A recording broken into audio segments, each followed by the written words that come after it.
Welcome to the Pharmacy Leaders Podcast with your host, Tony Guerra. The Pharmacy Leaders Podcast is a member of the Pharmacy Podcast Network, with interviews and advice on building your professional network, brand, and a purposeful second income from students, residents, and innovative professionals.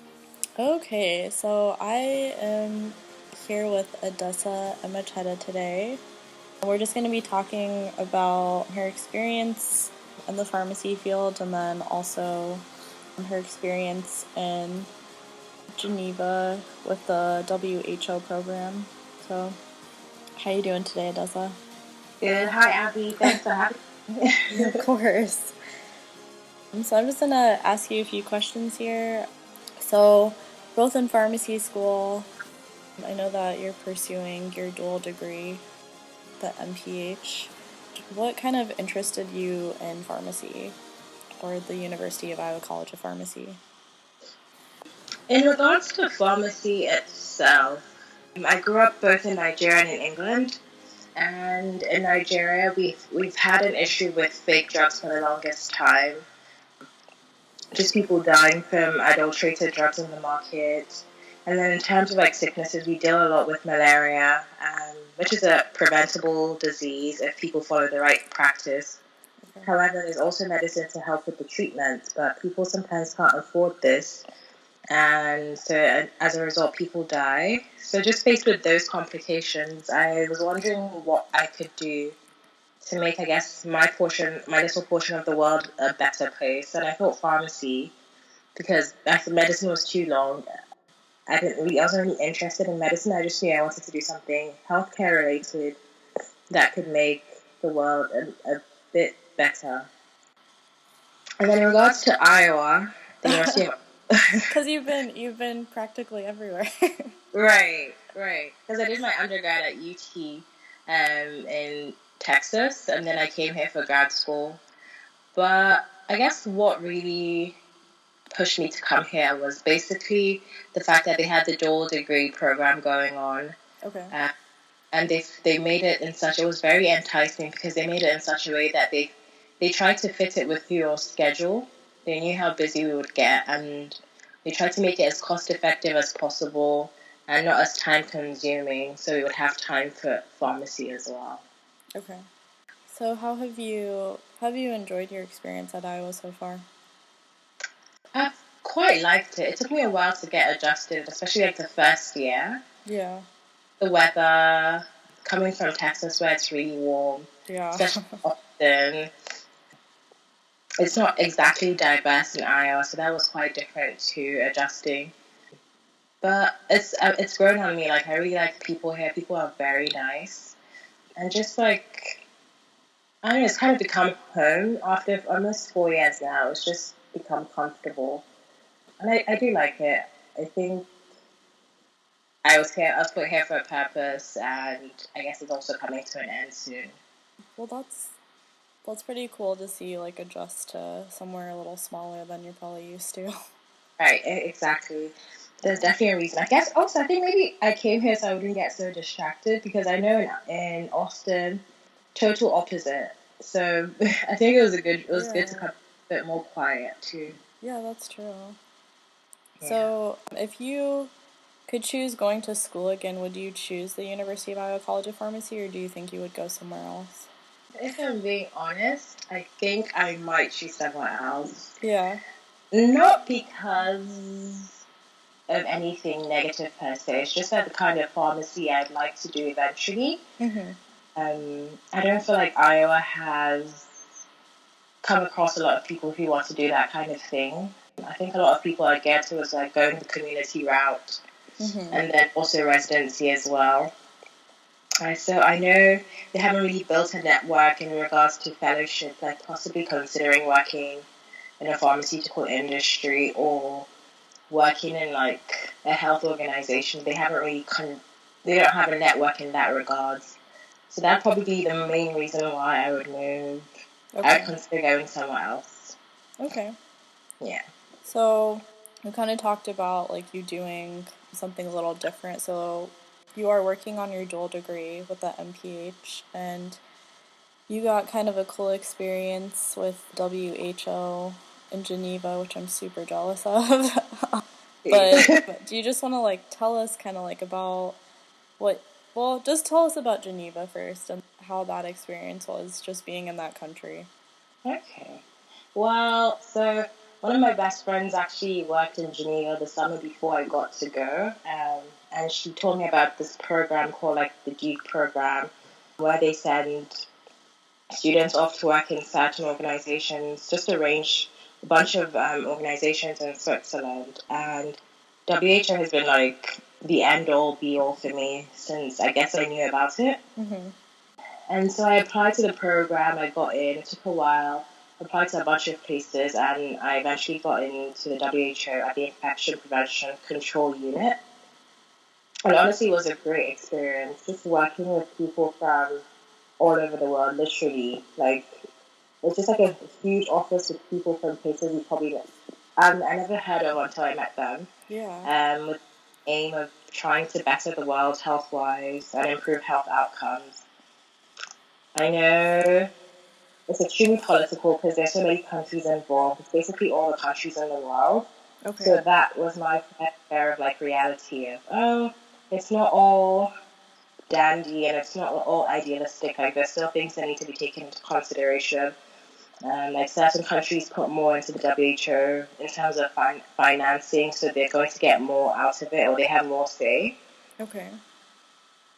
So that was eye-opening. But my project had to do with trying to reduce infection spread in the hospitals, especially in like developing countries, because that's a really huge issue. Yeah. And so we were looking at looking for cheap alternatives, so hand sanitizers and like the formulations that be cost effective but also kill bacteria, so that patients who go into the hospital don't come out sicker than they were. Okay. So that was my project for the whole. It was about 3 months. And yeah, just like working with people from all over the world, knowing, kind of clarify things that I wanted to do and things that I didn't want to do, at least at this point in my life. So I'm grateful for the opportunity. Yeah. And Geneva is like a really awesome city in the summer. It's really warm.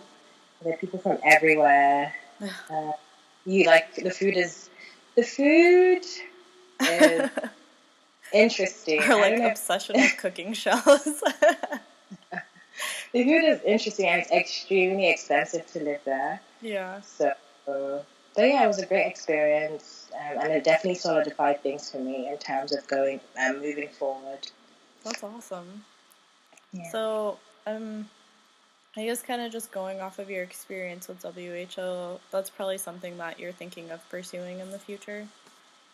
I think so. Maybe, I feel like I got advice, and I was told by people working there already that maybe if you really want to make an impact, don't come in right after you graduate. Gain experience outside. Okay. So that when hire you, you're in a higher position where you can actually make decisions that could impact, like health outcomes. So I definitely will consider working there, but just later on. Yeah. Okay. What sort of thing do you kind of see yourself doing after you graduate from pharmacy school? After pharmacy school, I'm thinking there are some other companies or like organizations that I was able to visit over during that time there. So there's the Vaccine Alliance. Okay. It's called Gavi for short, and they deal with vaccination. Oh, I've heard of this before. Yeah. So that was definitely a consideration. I know they're really looking into trying to make it extremely cheap for countries to get vaccines. Mm-hmm. There's also the medicine for malaria venture. And I'm really invested in malaria just because it's an illness that has like affected my country quite a lot. Yeah. And they're looking into drugs and like injections that could prevent malaria, which is crazy that they haven't found anything like that yet. But those are the two organizations I'm really looking to see if I could work there. And then there's also like industry too. And like I know they have like certain companies have like different graduate programs. So looking into that too to see if there are opportunities there that I could work with. Okay. All right. So I guess, is that more like the type of residency that you kind of want to do? Is more like industry then? It'd be more like a fellowship. Okay. ranging from, I think, some offer 1, but I think the most people offer 2 years, and it just ranges from like, I know they have like medical science liaisons. They have like people who research drug trials. They have actual researchers. They have people who put things to the review board. So it's just a range of things and seeing which one fits or which one I really like. Okay. Yeah. Well, it sounds like you have a plan, which is always good. We'll see. It's We growing never, really good. never really know where life's gonna take us, do we? So I guess kind of talking about all of this, just kind of where we are right now as students, is there just anything you would have done differently as a pharmacy student to make your experience any better? I think I probably would have looked for things that interested me more, as opposed to just joining the clubs that are already set in place. Mm-hmm. Like APHA, ASHP, those things are already there. They've been here for years and years. Yeah. But I think just, even if it meant like leaving the College of Pharmacy and branching out to like the main university itself, and just investigating and trying to be part of the university community as a whole. I feel like the pharmacy students aren't really known outside of the College of Pharmacy. Yeah. So that's something that I think I might have considered. And just building more relationships with people outside of College of Pharmacy too, like other students, other grad students. Yeah, that's actually that's a good point. Yeah, the whole 3 years we're just like stuck with our classmates and we get really comfortable. Yeah. 3 years in Zoff auditorium. How did we do it? No, you brought up actually a really good point, because I think you would have done well if you almost sort of combined pharmacy with, I know that there's like a vaccine alliance on campus with like undergrads. Wow, see, I didn't even know that. Yeah, I remember I used to get emails, I think you said Gavi, was it? Mm-hmm. Yeah. So they actually had, I can't remember who was leading it, but they did send me emails for that, and I remember wanting to sign up, but like obviously never following through. But yeah, that would have been cool, or like obviously good advice because we know a lot of students that are interested in like similar things that we are, like MPH students, or like pharmacy and MPH students. So that would be good advice for like those for incoming people. Yeah, exactly. What sort of advice do you want to offer to like students pursuing a career in pharmacy or public health? I guess the most important thing is never lose sight of like why you're doing what you're doing. Mm-hmm. I feel like school comes down and it bogs us down. Like that P2 year was crazy. Oh my god, yeah. I think during the journey, like we always forget like what our goal is or what our main outcome is, and like why we're doing what we're doing. So just always have it at the back of your mind. And I kind of wish I took this advice too, but like, just know why you're doing what you're doing. You want to help people, you want to improve their lives in terms of health, like health-wise, and just have that knowledge moving forward. I'd also say like networking is such a iffy subject because yeah, like selling yourself basically. But I would say I don't want to say network, but try and build relationships with people who are already established and people who you admire. Just don't network for the sake of networking. Like, research, look for someone who interests you. If you can't find anyone off the top of your head, speak to like your advisor. I know we have like alumni like all over the place, and I'm sure other schools too have like that network. Get in touch with someone who can connect you with someone who you're inspired by. I agree. And just like be open to changes and opportunities that come across the way, and study. Yes, of course. I mean, we always say like, you know, pharmacy is a small world and like to network and everything, but I think you give good advice that you want to go to people that you do admire and that are almost going to be maybe like work with in the future, or just people that work with and get through things in pharmacy. Yeah. So, yeah, like mentors are really important. They are. One, I know like our school has a setup with mentors starting when you come into P1 yet. But I think like someone guiding you and checking up on you and pushing you to like be better is Yes. very, very important. So if you can find someone who can do that for you, as well as bringing something to the table too, you don't just want to like take. But I think that'd be a great thing to invest in a mentor. Yeah. Oh, yeah. I definitely agree. All right. Well, thank you so much for your advice. Yeah. I think that you're on a good journey here to Thanks, what you want to you do with too. pharmacy, and I admire you so much. I love you too. Thanks, All right, Abby. we are finished here. This is Dessa Emachetta here, both P4 students at the University of Iowa. So I will talk to you later, Dessa. Bye, girl. Thank you. Welcome.